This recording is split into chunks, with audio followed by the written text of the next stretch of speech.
pidiéndole que nos bendiga a todas y que unja mis labios para que la palabra que vamos a estudiar hoy sea guiada por su Espíritu Santo. Y se lo pedimos en el nombre de nuestro Señor Jesucristo. Amén. Amén. Amén. Hoy vamos a estudiar el capítulo número 2 de Primera de Reyes. En el capítulo número 1 vimos cómo la joven Abisac cuidaba y abrigaba al rey David en su ancianidad. Vimos también cómo Adonías, el hijo del rey David, trata de usurpar su trono. También vimos cómo David renueva su juramento a Betsabé al ordenar que Salomón sea ungido por Sadó y por el profeta Natán como rey en su lugar. También vimos cómo el pueblo acepta a Salomón como el nuevo rey. Y Adonías huye y se va a refugiar al altar buscando el perdón de Salomón, su hermano, el cual vemos que lo perdona. En el capítulo número 2, el que vamos a estudiar hoy, lo podemos dividir en dos partes.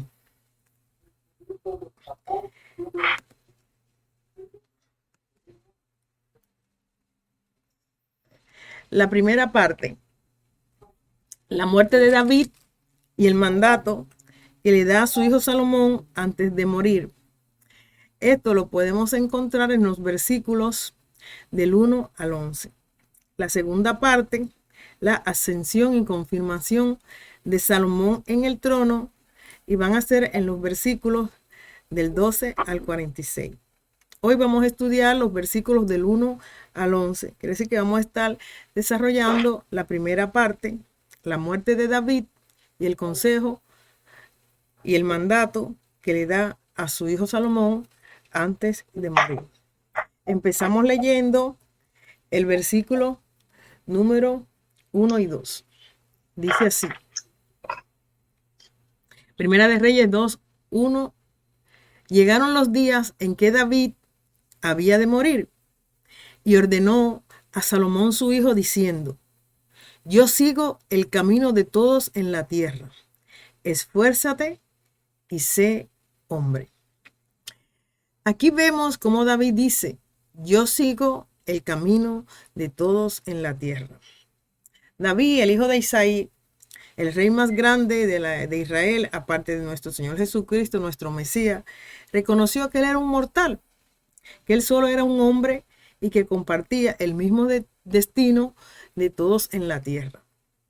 Sabiendo que él pronto iba a morir, que iba a pasar de esta vida, David le da una última palabra a Salomón. En Crónicas, Primera de Crónicas, en los capítulos 28 y 29, ahí podemos encontrar otros mandatos que le da David a Salomón, y en esa parte de la palabra habla específicamente de cómo va a construir la casa de Dios, ¿no? También vemos en el versículo número 2 que dice: esfuérzate y sé hombre. Quizás David había detectado alguna debilidad en Salomón, esto no lo podemos saber, pero quizás él sabía que Salomón, su hijo, iba a ser probado de muchas maneras. Cualquiera que fuera esa razón, David sabía que Salomón necesitaba fuerza y valentía. Por eso le dice: sé hombre. Nosotros sabemos que grandes responsabilidades requieren de una gran fuerza y coraje. Pero ¿cómo se llama? Interesante ver que esta misma frase, esfuérzate y sé hombre, aparece en Primera de Samuel, el capítulo 4, versículo 9, y la usan los filisteos cuando ellos sienten temor, porque sienten que el pueblo de Israel está haciendo algarabía, alegría, porque habían traído el arca de la alianza a batalla. Y entre ellos mismos se decían: esfuérzate y ese hombre, entre uno y el otro, se daban ese ánimo. Así eso lo pueden ver en Primera de Samuel, el capítulo 4, el versículo 9. Ahora, continuamos con con el versículo número 3. Dice Salomón, dice David, guarda los preceptos de Jehová tu Dios, andando en sus caminos y observando sus estatutos y mandamientos, sus decretos y sus testimonios, de la manera que está escrito en la ley de Moisés, para que prospere en todo lo que hagas y en todo aquello que emprenda. Interesante. Guarda los preceptos de Jehová tu Dios. David sabía que Salomón no podía ser próspero y exitoso si no era obediente a Dios. Y esto nosotros también lo podemos aplicar a nuestras vidas, que tenemos que ser obedientes. Y en Primera de Samuel, capítulo 15, 22, habla de que para Dios la obediencia es muy importante. Todos sabemos que David había experimentado resultados por ser obediente y también había experimentado las consecuencias de no obedecer a Dios. Sabemos que por ser obediente, David pudo derrotar al gigante Goliat, porque Dios estaba con él. Pero por ser desobediente, al él tomar la mujer de Urías, si no se recuerdan, él sufrió graves consecuencias. Y una de ellas fue la pérdida de su hijo, el producto de ese adulterio. También vemos que un hijo se enfrentó a él. También en la historia habla de que una de sus hijas fue violada por uno de sus hermanos. Y si leen la historia, van a ver cómo producto de esa desobediencia, Jehová hizo que hubo consecuencias sobre las acciones de David. Por eso, a pesar de que Dios le había prometido a David que él le daría descanso de todos sus enemigos, y eso está en 2 de Samuel, capítulo 7, versículo 11, no lo cumplió. Y eso lo podemos ver en 2 de Samuel, capítulo 12, los versículos del 9 al 10. Y no lo cumplió por causa de su desobediencia.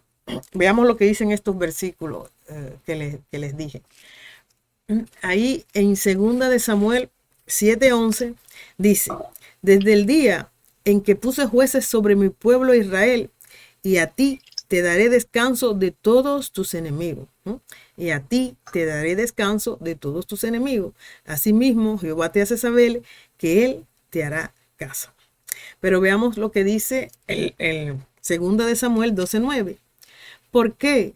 Pues tuviste en poco la palabra de Jehová, haciendo lo malo delante de sus ojos. A Urías, Eteo, heriste espada y tomaste por mujer a su mujer, y a él lo mataste con la espada de los hijos de Amón. Por lo cual, ahora no te apartará jamás de tu casa la espada. Ahora no se apartará jamás de tu casa la espada. Por cuanto me menospreciaste y tomaste la mujer de Urías, Eteo, para que fuese tu mujer. Entonces, como le digo, aquí vemos que a pesar que Dios le había prometido a David que le daría descanso de todos sus enemigos, no lo cumplió por causa de su obediencia. Y para Dios es muy importante la obediencia. Por eso David estaba muy preocupado por la obediencia de su hijo Salomón, porque él había sufrido en carne propia las consecuencias de la desobediencia a Dios. Creo que hay una parte también de la Biblia que dice que el que es obediente es bendecido, el que no obedece es maldecido.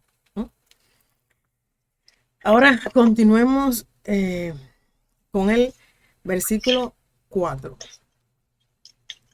Dice, para que confirme a Jehová la palabra que me habló, diciendo, si tus hijos guardaren mi camino, andando delante de mí con verdad, de todo su corazón y de toda su alma, jamás, dice, faltará a ti varón en el trono de Israel. Aquí vemos que David le dice a Salomón, para que confirme Jehová la palabra que me habló. Quiere decir, como vimos anteriormente, David tiene una razón personal para exhortar a Salomón hacia la obediencia, pero él también tiene una razón específica, una promesa que Dios ya le había hecho. Dios le prometió a David que siempre y cuando sus hijos caminaran en obediencia, ellos también mantendrían el trono de Israel. Esta es una promesa sorprendente, porque en este caso no importaba lo que los asirios, lo que los egipcios o que los babilonios hicieran, siempre y cuando los hijos de David fueran obedientes y siguieran a Dios con todo su corazón y con toda su alma, Dios nunca lo iba a sacar de su reino. El reino siempre iba a ser establecido por Dios. Y podemos tener una aplicación que así como los hijos de David tenían una gran promesa con Dios, nosotros también tenemos una gran promesa por parte de Dios. Y eso lo podemos ver en Mateo 6:33, que dice, buscad el reino de Dios y su justicia, y todo lo demás será o vendrá en añadidura. Quiere decir que Dios promete que si lo ponemos a Él en primer lugar, Él se encargará de todas nuestras necesidades. Y esto es una gran promesa de Dios para todo el pueblo cristiano. Y no sé si alguno tendrá algún testimonio que conozcan de la obediencia de Dios. Hay muchos testimonios, ahora no me recuerdo ninguno, sí. No sé, Gloria, si tiene algún testimonio de alguien y también hay testimonio en la Biblia de obediencia.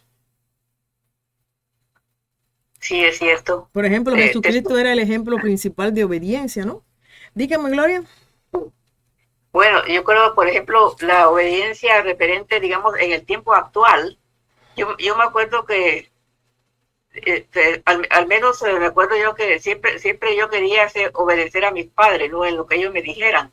Y nunca yo me rebelé siempre uno cuando está pequeño, pues siempre uno protesta, pero siempre al final uno obedece a los padres. Esa es una de las cosas que yo veo en mi vida. En el tiempo actual. Ahora, en el tiempo pasado, vemos ahí también muchos ejemplos de otros personajes que desobedecieron, como fue lo que le pasó a Saúl, que le dijo le dijo Dios que exterminara a todos los enemigos, y entonces él lo que hizo, perdonó al rey ese que estaba en contra de él, y también el pueblo cogió lo mejor de su ganado. Y esa fue una desobediencia que el mismo profeta Samuel se lo reprochó, y por ese motivo Saúl perdió su reino, su puesto de rey, como rey de Israel.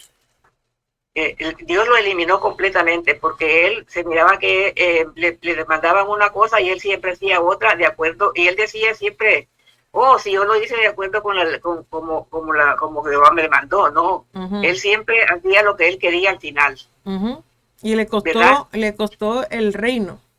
Le costó el reino, y ya David, pues seguramente todos ellos estaban enterados de lo que había sucedido, y sobre todo David, que era muy, muy sensible a todas las cosas. Él sabía que si él obedecía, Dios le había prometido, y él lo tenía muy, muy presente. Le había prometido que en el trono todos los de su descendencia iban la descendencia de David iba a ser la que iba a estar en el trono de Israel, y así sucedió. Así mismo, sí. Sí. Es un buen testimonio, y eso también, el obedecer a los padres, que es un mandamiento también en la Biblia, que es un mandamiento que trae promesa. Exactamente. Honrar a tus padres, que es un mandamiento con promesa para que tus días sean largos. Gracias, Gloria. Sigamos con los versículos 5 y 6. Ya sabes tú lo que me has hecho. Ya sabes tú lo que me ha hecho Joab, hijo de Sarvia, lo que hizo a dos generales del ejército de Israel, a Abner, hijo de Ner, y a Amasa, hijo de Jeter, a los cuales él mató, derramando en tiempo de paz la sangre de guerra y poniendo sangre de guerra en el talabarte que tenía sobre sus lomos y en los zapatos que tenía en sus pies. Tú pues harás conforme a tu sabiduría, no dejarás descender sus canas al Seol en paz. Aquí vemos como David dice a Joab, no dejará descender sus canas al Seol en paz. Eh, Aquí él está hablando de que habla de Joab. Eh, Sí, Joab era un jefe de David, era uno de los jefes de David, pero había acontecido que en los tiempos que estaba la casa de David y la casa de Saúl, que todavía estaba Saúl persiguiendo a David, muere Saúl, entonces Abner, que era el jefe el capitán de Saúl, agarra a un hijo de Saúl, a uno que se llamaba Isobet, y lo pone en la casa de Israel, como jefe de la casa de Israel, pero en ese tiempo David era el que estaba de jefe de Judá. Entonces estaban en enfrentamiento y pasó un tiempo que se enfrentaron a Ner, el, el, el jefe del ejército de Saúl, con el jefe, el general del ejército que era Joab de David, y en eso Abner mata a un muchacho que se llamaba Asael, pero este Asael era hermano de este Joab, y Joab se quedó con eso, quería el pendiente de la venganza, pero eso fue en un tiempo que estaban enfrentándose porque Abner no quería matar a Samuel, porque él lo estaba persiguiendo y bueno, lo tuvo que matar. Bueno, la cosa es que eh, Abner quiere hacer las paces con David y le quiere entregar el reino de Isobet, el hijo de Saúl, porque él se recuerda que sobre David había una promesa de Dios. Y él quiere y va y habla con David y dice, ok, vamos a unir el reino porque tú vas a ser el rey de Judá y de Israel. Y él va en paz y habla con David y él se retira de regreso a su casa, pero en ese momento Joab, que era el capitán de la guardia de David, no estaba ahí, y cuando él llega se entera de que este Abner había estado ahí y él quería vengarse por la muerte de su hermano. Y sin que David se enterara, él lo mandó a buscar y lo mata en la puerta de la ciudad. Cosa que a David no le gustó, porque había sido en tiempo de paz. Él había ido por su propio medio o hablar con él y todo había quedado en paz. Pero lo que pasa es que parece que en el tiempo de David, él no pudo resolver ese problema porque Joab era su capitán y él había hecho muchas cosas con él. Y él lo maldijo en ese tiempo, pero no le quitó la vida. Por eso David quiere que Salomón comience su reinado con justicia. Y el traer primero justicia a Joab, quien era culpable del asesinato tanto de Abner, el general del ejército de Israel, bajo Saúl, y Amasa, uno de los comandantes del ejército de David. Esa historia de Amasa la pueden encontrar en 2 de Samuel, eh, capítulo 20, del 9 al 10. Dice que muchas personas piensan que David no ordenó la ejecución de Joab durante todo el tiempo de su vida, porque Joab sabía sobre la muerte de Uría, es decir, el marido de Betsabé. Acuérdense que era el capitán de David. sí, A ver.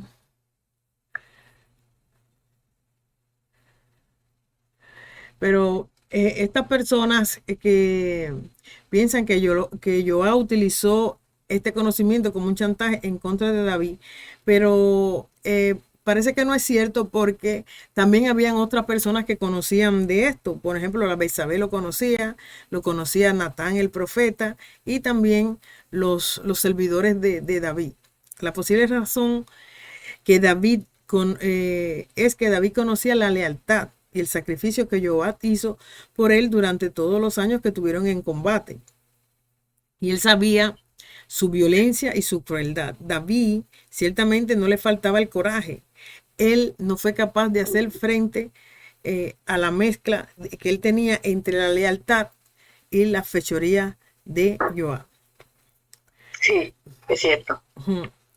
Veamos qué dice Reyes, el versículo número 7. Dice, mas a los hijos de Barzillai, Galadita, harás misericordia, que sean de los convidados a tu mesa, porque ellos vinieron de esta manera a mí cuando iba huyendo de Absalón, tu hermano. Dice David, mas a los hijos de Barzillai y Galaita harás misericordia. También quería que Salomón hiciera justicia a aquellos que los ayudaron en los momentos de gran necesidad. Por ejemplo, el comer en la mesa del rey era equivalente de tener una pensión. El beneficiario recibía una cuota real regular de comida y ropa, con una casa y una tierra para sostén de él y de su familia. Sigamos con los versículos 8 y 9. Dice, también tienes contigo a Simei, hijo de Benjamín.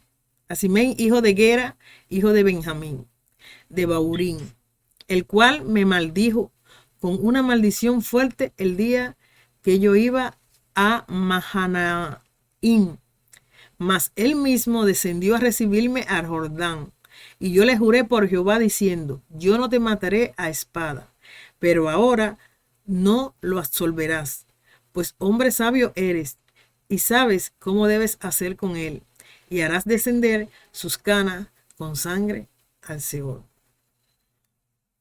Quiere decir aquí que él está diciendo que hará descender sus canas con sangre al Seol. David le juró a él que no mataría al detestable Simei, pero era bien para David mantener su voto, pero también estaba bien para él asegurarse de que Simei recibiera justicia sin que él quebrantara su voto.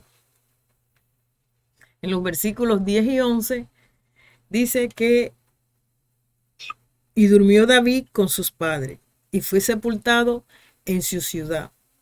Los días que reinó David sobre Israel fueron 40 años.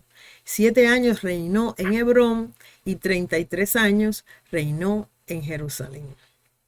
Aquí vemos que dice que durmió David con sus padres. Esta frase se repite a través de Primera y Segunda de Reyes para describir el paso de un rey en este mundo. Verdaderamente David pasó de esta vida a su descanso y a una recompensa eterna.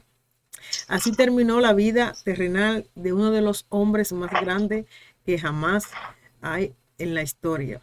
Y murió de una buena vejez, lleno de días y de riqueza y de gloria, como lo dice Primera de Crónica 29, versículo 28.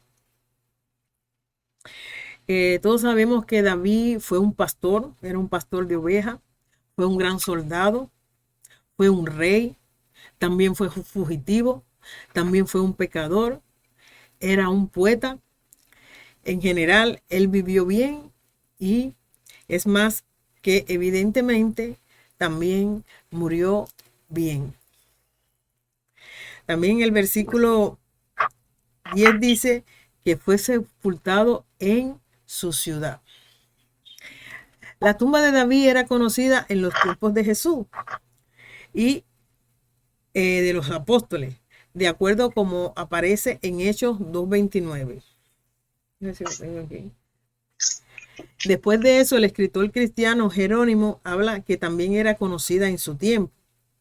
Lo que actualmente es conocido en Jerusalén como la tumba de David, casi ciertamente que no es la genuina tumba que era conocida en los tiempos antiguos. De acuerdo a lo que dice Segunda de Reyes,